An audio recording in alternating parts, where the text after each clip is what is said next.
नमस्कार, four sides TV में मैं आशुतोष आपका स्वागत करता हूं। राजस्थान अपनी खूबसूरती और परंपराओं के लिए पूरी दुनिया में लोकप्रिय है। यहां का इतिहास रहा है कि महिलाएं अपनी इज्जत पर आंच न आए इसके लिए जौहर कर लिया करती थी। लेकिन इसी राज्य के बेहद पवित्र शहर अजमेर में 1990 से 1992 तक कुछ ऐसा हुआ जिसने पूरे देश में रोष पैदा कर दिया। आइए जानते हैं आखिर ऐसा क्या हुआ था।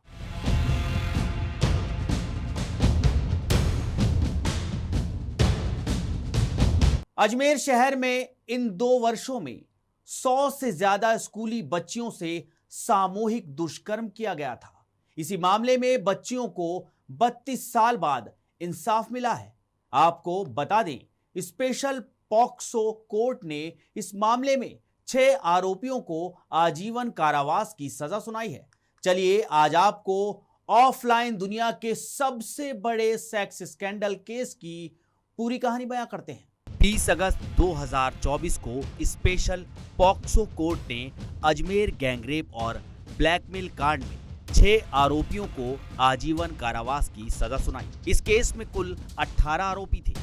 इनमें से 9 आरोपियों को पहले ही सजा सुनाई जा चुकी है, जबकि एक आरोपी पहले से ही दूसरे मामले में जेल में बंद है और एक आरोपी सुसाइड कर चुका है। वहीं एक आरोपी अभी भी फरार है। उन दिनों अजमेर शहर में एक अखबार निकलता था, नवज्योति दैनिक अखबार।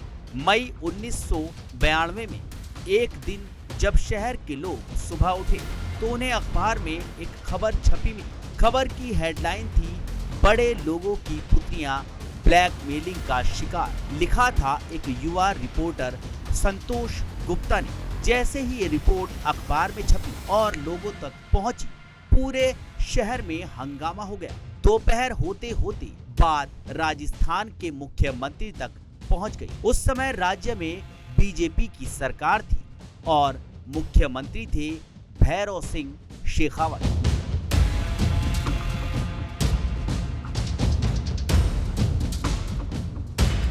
मुख्यमंत्री ने इस मामले को गंभीरता से लिया और पुलिस से कहा कि आरोपी किसी भी कीमत पर बचने ना पाएं। हालांकि पुलिस की कार्रवाई में देरी हो रही थी और इस बीच आरोपी हर साक्ष्य मिटाने का पूरा इंतजाम कर रहे थे।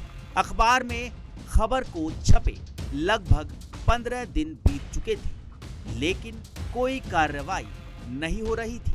इधर संतोष गुप्ता हर दिन अखबार में इस केस से जुड़ी नई जानकारियों के बारे में लिख रहे थे। जब संतोष गुप्ता को लगा कि आरोपियों पर कार्रवाई नहीं हो रही है, तो उन्होंने अपनी दूसरी खबर में उनकी तस्वीरें भी छाप दी। इस खबर का शीर्षक था, छात्राओं को ब्लैकमेल करने वाले आजाद कैसे हो गए। जब मामला तूल पकड़ने लगा तो राजस्थान के तत्कालीन मुख्यमंत्री भैरव सिंह शेखावत केस CID-CB के हाथों में दे दिया। इसके बाद सीनियर IPS अधिकारी NK पाटनी अपनी पूरी टीम के साथ अजमेर पहुंचे। 31 मई को जांच शुरू हुई और इस जांच में युवा कांग्रेस के शहर अध्यक्ष और दरगाह के खादिम चिश्ती परिवार के फारूक चिश्ती, उपाध्यक्ष नफीस चिश्ती, संयुक्त सचिव अनवर चिश्ती, पूर्व कांग्रेस विधायक के रिश्तेदार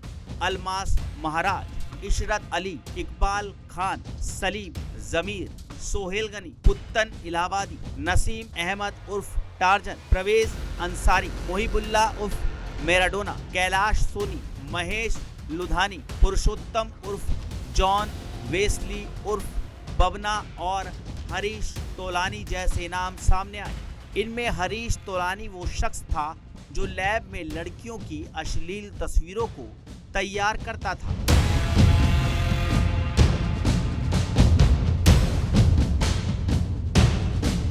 जांच के बाद पहले 8 लोगों की गिरफ्तारी हुई थी। वहीं साल 1994 में एक आरोपी पुरुषोत्तम जब जेल से बाहर आया तो उसने आत्महत्या कर ली, जबकि इस केस का पहला फैसला 6 साल बाद आया और इसमें 8 लोगों को उम्र कैद की सजा सुनाई गई और अब 32 साल बाद 6 दोषियों को उम्र कैद की सजा हुई। ये पूरा मामला 1991 के आसपास शुरू हुआ। शहर के एक बड़े युवा नेता ने एक बिजनेसमैन की बेटी से दोस्ती की और उसे झांसा देकर फायसागर स्थित फरूक चिश्ती के पोल्ट्री फार्म हाउस पर बुलाया। वहां पहले लड़की का रेप किया गया और फिर उसके फोटो खींचे गए। फिर आरोपियों ने लड़की को इन फोटोज के जरिए ब्लैकमेल किया और उससे कहा कि वो अपने दोस्तों को भी इस फार्म हाउस पर ले आए। ऐसा करते हुए इन आरोपियों ने लगभग 100 लड़कियों का रेप किया और उनकी न्यूड तस्वीरें खींची।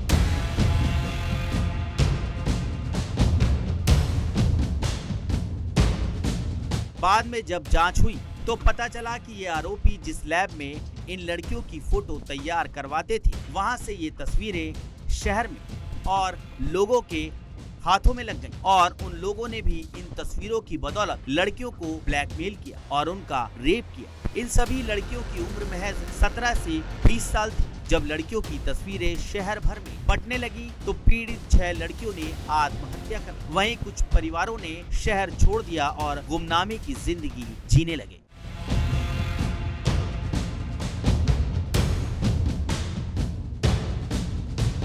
खबरों में रहना है अपडेट तो देखते रहिए फोर्साइट्स टीवी।